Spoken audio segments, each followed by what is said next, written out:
We often use these words, unthinkable, unspeakable, unimaginable. And words like that, they're supposed to be measures of magnitude. They're supposed to tell us these are huge subjects. An order of importance. Yeah. It's supposed to make it sound important, but what does it say? It says, don't think, don't speak, don't imagine. It basically gets you off the hook. They're words that give you license to kind of not bother being particular, specific, not define it, not look at it clearly. And it seems to me that our business is to try to think and imagine and speak about things that by their nature might seem to defy us.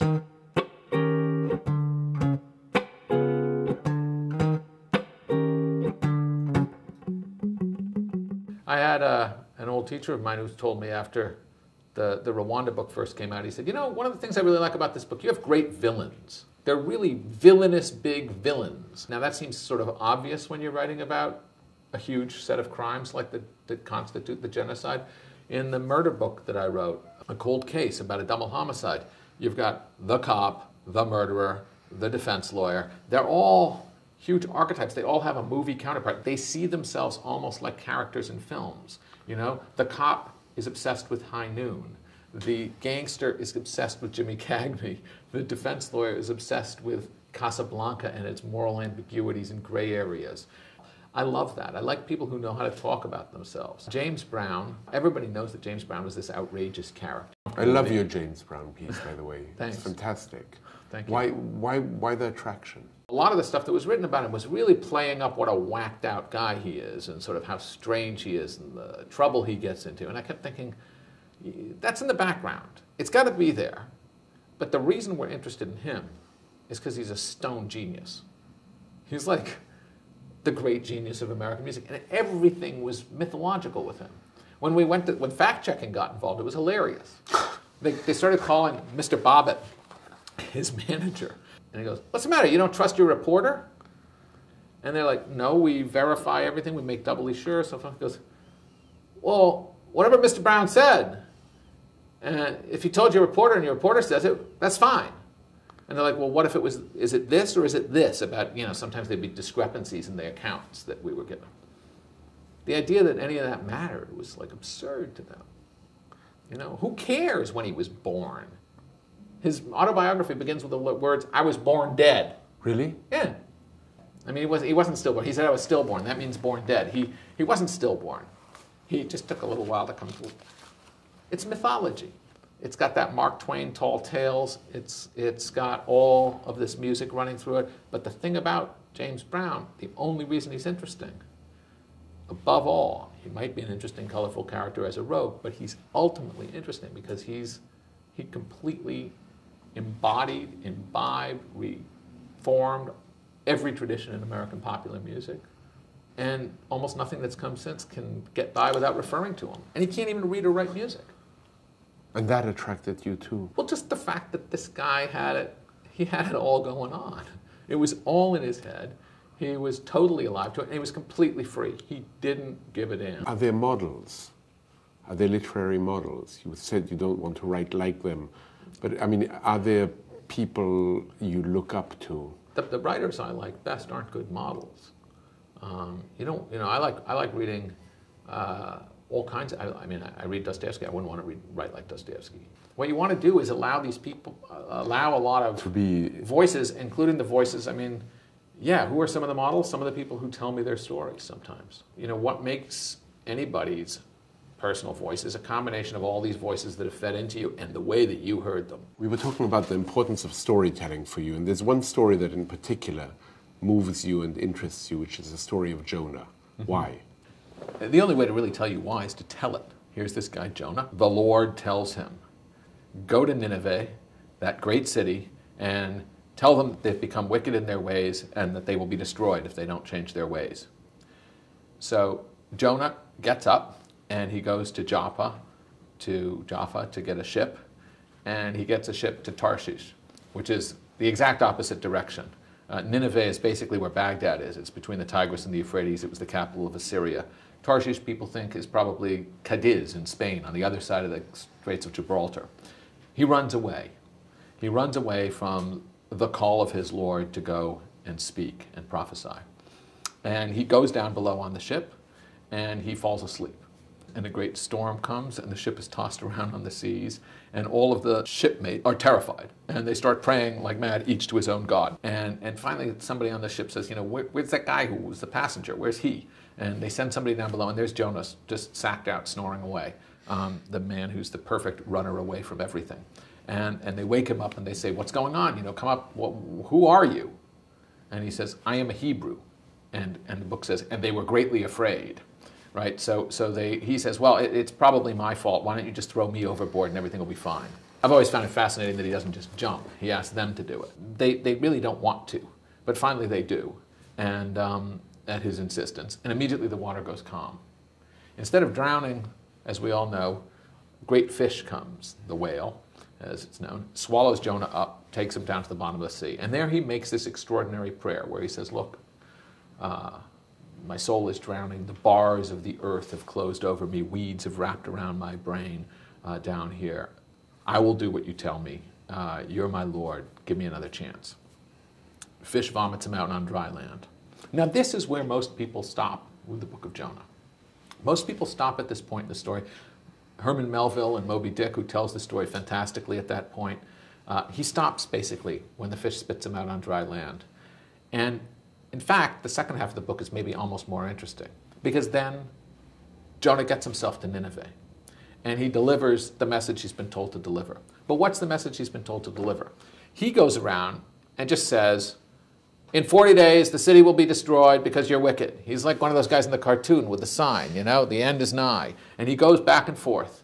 And he doesn't say, repent, fix your ways, anything. He just says, 40 days, lights out for Nineveh. And everybody starts to change their ways, and they repent, and they start doing right, and they fix everything up, and they behave correctly, which is, of course, extraordinary. It's not usually how these things work. At that point, as the book has it, the Lord repents of the evil that he meant to do to the city of Nineveh as well, and he spares the city. And Jonah is distressed by this. And he goes out into the desert outside of Nineveh, and he sits in the desert in the dust and sulks and says, I would rather just die than keep on living. So the Lord sends a little plant, a gourd plant.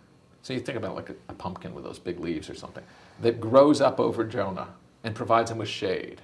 And Jonah loves this plant. He snuggles up under the leaf. He's very happy. He's really into this plant. And the next morning, bzz, God kills the plant, and Jonah throws a complete Jonah fit. You know, he starts to sulk, he carries on, and he says, I would just rather die. Again, right? He's always asking to die rather than deal with reality. And God then speaks in the story. He says, what's the matter, Jonah? You're upset about this plant that came in the morning and was gone the next day, and that you did nothing to create nor to kill? And yet, you would have me have no mercy and wipe out the city of Nineveh with 120,000 people who know not their left hand from their right hand, and also much cattle? That's the last line in the book. So there you have it. In a nutshell, it's got everything in it. It's a story about reluctant prophecy. It's about somebody who knows what he should say. Let's strip the divine element out of it and just say he knows in his conscience that he should be telling this story. It's an interesting story for another reason, which is the Assyrians, whom he's supposed to go and tell to fix their ways, are actually the enemies of the Hebrews at that point. They are the oppressors and the longtime oppressors. And it's one of the very rare stories in the Bible where the God of the Bible extends pity, mercy of some kind to a people other than the Hebrews, right? So what you actually see is he's going to tell people that he considers enemies that they're going to be destroyed. And it's not a kind of message most people want to carry. Maybe true, maybe right, maybe compelling. So he runs away. Melville calls him a God fugitive. He says, Jonah sought to flee worldwide from God. And he really seeks to get away from having to do what he's told. And he keeps saying he'd rather die. And yet what you're confronted with is this question always, should I not have pity? And the Father Mapple, the preacher in Melville's version of this, always, he calls Jonah a coward. But that's not really accurate. because the story is also about, most stories about prophets are about ecstatic prophets, prophets who have a kind of internal compulsion to propel their vision out there. This is the opposite. This is about the reluctant prophet, the person who feels, I would do anything not to have to tell you the truth. I would do anything not to have to carry this message. What an impossible burden this is, to tell people what they don't want to hear. And he presumes that they won't reform, which is a pretty good bet in general with human beings, right? And then they do, which is weird, but that's what's great about the story. I'm not sure it does happen, but they do, right? It's not a test of belief, which is the normal traditional story of this kind. It's a test of unbelief. His basic attitude, which is kind of pettish, is, well, you made me look bad. You send me out there to tell these people that the world's going to be destroyed, and then they change their ways, and you don't destroy the world. What do I look like? I look like my word's no good. Yeah, you might want to see them destroyed.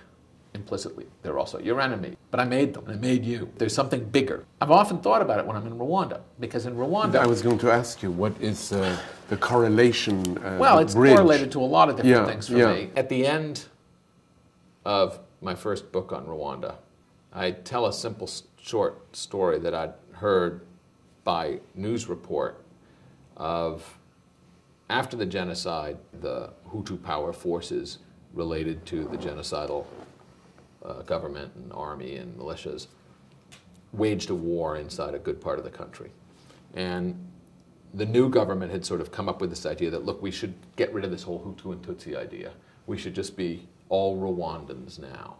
It's very appealing, and these are invented identities, but of course blood had made them true. The story that I heard, and it was reported in the news at the time, was that in 1997 some of these infiltrators, some of the insurgents, had gone to a school, and they had attacked this school. I met one of the kids who was in that attack. And he's now a man. And he said, I said, well, what really happened? He said, oh, they came into the classroom and they said, sort yourselves out. And we said, no. And they said, sort yourselves out. They said, no. We said, no. And so they went out of the classroom and threw a bunch of grenades in. And then they came back in, and we were, he'd been hit by shrapnel. There were a lot of people on the floor. Everybody, you can imagine sixth form students, so seniors in high school, juniors in high school.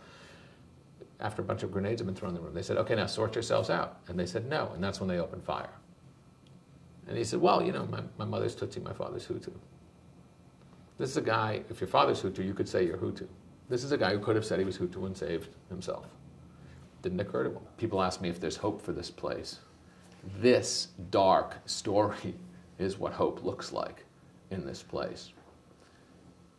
One of the kids who was killed in that school was a Hutu girl who was identified by the killers because her father had been one of their collaborators before and was now in jail. And they said, oh, she'll recognize us. So they killed her. Things are so much more complex than we think. And that's what keeps me going back. People live with this sort of thing that to us seems so impossible to live with. What happens when you have no choice? What happens when the world is thrown up at you that way? If you line up 10 photographers at the same spot, I think there was even a thing about this at Sniper Alley in Sarajevo, so they're all behind basically the same, 6 feet of sandbags, looking out at the same basic place, and they come up with totally different views of it, what they focus on, how they see it, what the angle is, everything about that. It's not like any of them is less factually correct. It's a camera, right? What you try to do is you try to represent what you see. And you found yourself writing about this when you worked with Errol Morris on the Abu Ghraib project. How so? The question of the limits, the ethical limits of photography. Yeah, and how we misrepresent them, perhaps. Look, I think that photographs can't tell a story properly. They can tell a moment. They can tell a second. They can tell you what it looked like in front of a camera when the shutter went down. But you don't necessarily know what all the elements in that are. Or context. And context, the depth of it, the going back, the backstory, the forestory, how people talk about it is part of that story. It's not that the photograph lies. I'm not at all a believer in that. Or that the photograph is wrong, or that it can't be used as evidence, but it requires a caption. I sometimes put it this way. I saw a photograph once that said, like, it shows the Auschwitz after liberation, and it shows some body. I want to know if that body is a concentration camp survivor, or somebody who was a prisoner and killed by the SS, or as an SS guard who was killed in the liberation of the camp. Otherwise, it's a blank appeal that's equal. I'm just saying, oh, death, upsetting, you know? But that's not really what happens when more information enters into it. And that is in part what I imagine takes you back again and again to the same place, is to see the layering of stories that one same person can tell, one same situation can tell. Yeah, but even more simply, I mean, the reason I've gone back to Rwanda is because in 1995, 6, 7, 8, in the immediate aftermath of the genocide, when I first went there, it was impossible to imagine how this place could work. Nobody had any big idea of outside observers, and you had certain people in the new government who sort of would say, we're going to do it this way, and you thought, like, it's impossible. None of this makes any sense. In my first Rwanda book, where I say, it's really hard to read this place right now, and maybe you'll be reading this book 5 or 10 or 15 years from now, and maybe it'll be just the same. It'll be a place where there's violence, and there's little pockets of stability, and you have, you know, an ongoing, conflicted, torn up place. But maybe you'll be planning your next vacation there. Maybe you'll read this the way we read the tales of the American Indians and the genocide against the American Indians, and it seems remote in time to those of us who aren't them. Well, to my amazement, I mean, I had somebody mention this to me just the other day when I was there. They'd read that passage as they were planning a trip and coming over. And they were really struck by it because, in fact, I wrote a little bit glibly. I mean, I was sort of saying, like, yeah, you know, remember, maybe in 5 or 10 years it could change. Maybe it'll be longer. But don't assume that you know where this is going. And so I'm much more interested in the complication than the simplification of stories, because that's how we experience them. That's how we experience, you know, you want to extend to anybody whose story you're telling some sense of the complexity you'd want extended to you. I got a place to go in the morning, going to work. I got a place to go